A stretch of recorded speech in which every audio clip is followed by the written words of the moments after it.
All right, so in today's episode, we're going to talk about how to sell conversational voice AI agents, especially when you're making it for sales teams. Yep. Uh, so there's two ways that you can go ahead and actually, quite possibly three ways that you can go ahead and monetize it. Number one is you can go ahead and sell it as a product, or you can go ahead and sell it as a service. And the easier way to think about it is it done with you or done for you? Done with you is going to be a product, done for you is going to be a service. And then the third way to monetize off of it is just making content off of it and using that as a revenue or income engine in itself. Because these types of content, it attracts a lot of viewers on YouTube and on Instagram. So the first thing is this. You can go out there and create multiple templates. One of the things that I'm actually helping our students do is learning how to build these services, but putting together like all of these different prompts. Essentially, think of it as that chicken parmesan that you can go out there and buy at Whole Foods, and just all you gotta do is just pop it in the oven. Now, if you wanted me make it for you live and give you a show like it's Benihana, that's a service, right? And there will need to be some customization. So, um, let's just say like an AI cold calling, conversational AI voice agent partner, right? Role play partner. You can create all the templates where, because maybe a company doesn't feel comfortable handing you over that data, even though they're comfortable, even though they need you. Well, all you need is, let's just say, the top 50 or top 20 of the questions you get over and over again. What are the best responses to each and every one of those questions? And you're going to go ahead and upload it. I'm going to sell you all of the prompts and a step-by-step guide, and I'm going to sell you a list of instructional videos and an online community. So I will show you how to craft up. So a lot of people don't know this, but Amr here is also one of our AI instructors for our sales course. Uh, but you can go out there and have a Whop, and it's just like you'll buy this, you'll watch a series of videos that's going to show you how to do this, and I'm going to host weekly group coaching calls to answer any questions and help you get unblocked on anything that's keeping you stuck and stagnant. So that's selling it, and you could sell it as a $17 monthly subscription. If you go ahead and if you can sell it at $23, and I think it's worth that at the very minimum, it's too good to be true, right? You do about 45 of those transactions a day, you're printing $1,000 a day, $1,000 a day, multiply that by 30, you're making $30,000 a month.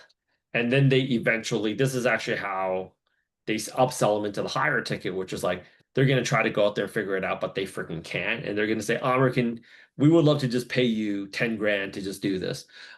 These types of implementation services, they start off at 15 grand, just to let you know.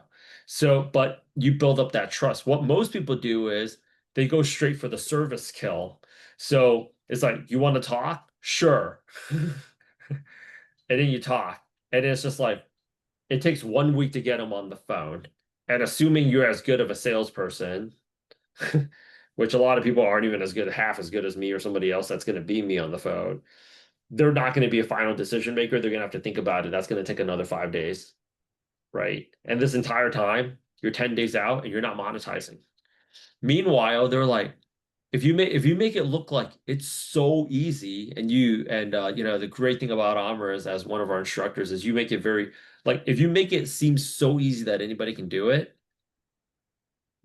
it's going to be a no-brainer that they're going to go out there and buy this $17, $23 offer. And all the prime numbers, they're the ones that sell $57, 51, 31, 19, 17, 23.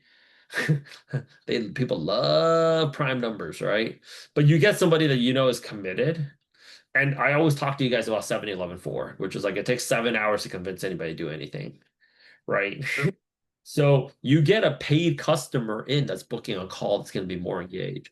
For us, we do the same thing. We sell you 35 resume templates plus this whole LinkedIn little cheat sheet.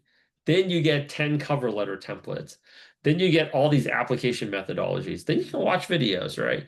And then it's like, well, you can watch more videos and you can get more training and all that, but you got to pay up for the higher ticket. But somebody that's already put some money down, even if it's $1 or $9, has more skin in the game than somebody that they didn't pay anything. And that's what I've noticed is like, if you don't pay for it, you don't really value what it is that you got because it's like there's no money out of the pocket. So what I recommend for people is create the MVP, start posting it up. I can actually help with this. Yeah. Start posting it up. LinkedIn is your best one because I'm pretty sure you've seen the LinkedIn posts where it's just like they get like 1,000, 2,000, 3,000 comments and they're like comment sales. It's like I just eliminated an entire sales team for a company. They love that shit. They know it's too good to be true. But if you're thinking about it on low end, any people don't dream of being salespeople growing up unless their parents were in it. The sales is the field you end up in when you had no options. That's why it's not a real high quality group of people that you're hanging out with in the first year. Once you filter down to the people that crush it and they get promoted, oh, those group of people, they're like the freaking special forces. They walk around like they did like 5 tours in Afghanistan, right? But initially, the turnover rate is like 80% within the first 30 days. This is full casualties. Like, like the first batch of people that went into like Iraq, I remember I was watching some documentary. They're like, we anticipate 12,000 guys just dying within the first 24 hours or like getting injured. It's just like they know the attrition rate, right? So like you don't want to blow all of that bandwidth talking to people that are not going to be a good fit, that are using you as a free living, breathing Wikipedia. Like I hate people that waste my freaking time. So you want people coming in that's already spent like has some skin in the game. And then it's just like they're much more serious now because they were in enough pain to pay something. If you're not willing to pay, what's $23 right now? That's a freaking DoorDash delivery. A lot Yeah. of times that's not even adding the tip that people don't even hand out on the app. So, so like you need them to have some skin in the game. You roll them on over to Whop because now you're in a community where you own that engagement. All the questions they ask you can now be turned into content. The best content to create comes from all the questions that people ask you. And then they become, newsletters and then all that. You can go out there and create another automation flow for just content. Next week we'll talk a lot more about content. But you have that, and then boom, it's game over. So the first step is get the MVP going, get your template out, and people love quantification of things. So we have like 35 resume templates, 10 this, 10 that. I sold this low ticket offer of 100 PRDs. It's basically like any PRD you need to write is within those 100 PRDs, those product requirements document. That is a way more qualified lead than someone that's just like, so what's Elevate? Like what do you get? Like they're not gonna pay up. So Yeah. that's actually what I've noticed with a lot of tech workers that try to move into the freelance market. The first thing that they do is they try to go for the service play and they negate selling it as a low ticket product and they negate creating like content off of it. And I'm like, no, you eat every fucking scrap of meat on the bone. You got to create all those templates, put it into a nice bundle, and they're only going to get it if they subscribe to the subscription on Whop because now you own them and they can meet other people. You need them in a community because once you generate success results for other people, you need them to see that and you need them to be able to reach out to their other customers. That's why we are so big on online community here because we Yeah. know we generate results. If people see those results in real time, their perception of you and the trust that they have with you exponentially goes up. Meanwhile, it's just like I schedule one call with the person. It takes me 2 weeks to get them on a call. Then I gotta wait another 2 weeks for another decision maker to come through. And then it's just like I'm already out the game. I'm already out of pocket for 5 weeks just doing free shit. And then after all that, they may not still use me because they still are too cheap, too poor, or too hesitant, or they're too skeptical that this is going to work out for them because they feel like they're in some special situation. No, they're not. Uh, but if you have a low ticket offer, you're monetizing that and you're keeping them into Whop. Once you have them into Whop, you will eventually convert them. It's not a question of if, it's a matter of when. Yep. And so let me ask you, Rich, is a WAP is it's a community platform, right? Um, let's say we're selling this to a business. I don't know. Maybe I'm thinking too big. Let's just say a small business to start with, right? Would you have all 10 people on that sales team join your WAP? Okay. If they bought it as a service offering, is what I'm saying at that point. Oh yeah, because you want to know what you really want. You want Mm, those 10 guys to want to learn how to build this stuff too. yeah. Yeah. Because the whole vibe right now is people want to learn how to build shit. Yeah. You know, that's what the great flex is about being like an Elevate instructor, is that you have so many people now that they're seeing people vibe code their own apps every single day, like T. So like they're like, oh, like I have these ideas and stuff, right? That's the other thing is you also want to get the sales team's buy-in. You'll stay on there as an advisor for that longer. If people see you as like, well, I'm doing all of this and it's eventually going to take my job, you'll get a lot of friction. So a lot of people that try to break into AI consulting, it's not because they're not qualified, it's because people see him as too much of a threat. And the reason why they see him as a threat is those guys come off that way. Yeah. It's like I'm not going to help you and you're going to need their help. Well, the best way for you to get them to get bought in is like I want to teach you guys everything that I know. Because I'm Yep. sure there's like but they need to be able to see how they can weaponize AI as knowledge. Yep. If you show me that nobody gets excited over this idea of learning cybersecurity to get a job, but people love this idea of learning cybersecurity to participate in competitions where I can get paid to hack companies legally. Like TikTok paid $70,000 out to a hacker group to that actually expose a vulnerability into TikTok. It's like, oh shoot, that's cool. Like I can clear that. Once a year, they hold this like competition called Bug Bounty. It's usually in Vegas. And it's just like, oh, I can like people are inherently greedy and selfish, like Thomas Hobbes said.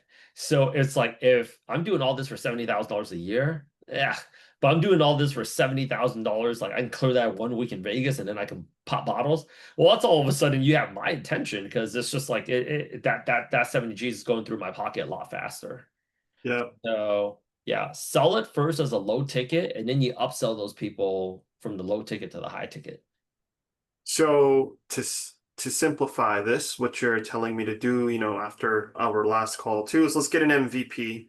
What does an MVP mean for you, Rich? Right? Like maybe we can even simplify that. What does that even? Some people think MVP is I need to have some sort of website, this and that. Some people think MVP is literally a PDF. What does that mean for you in this case? MVP is whatever it is you want it to mean. So as long as we get the visual, because you determine how much it is that you show. I Okay. see so much AI content so much content that comes out from OpenAI, and they'll say like, our new agent builder does this.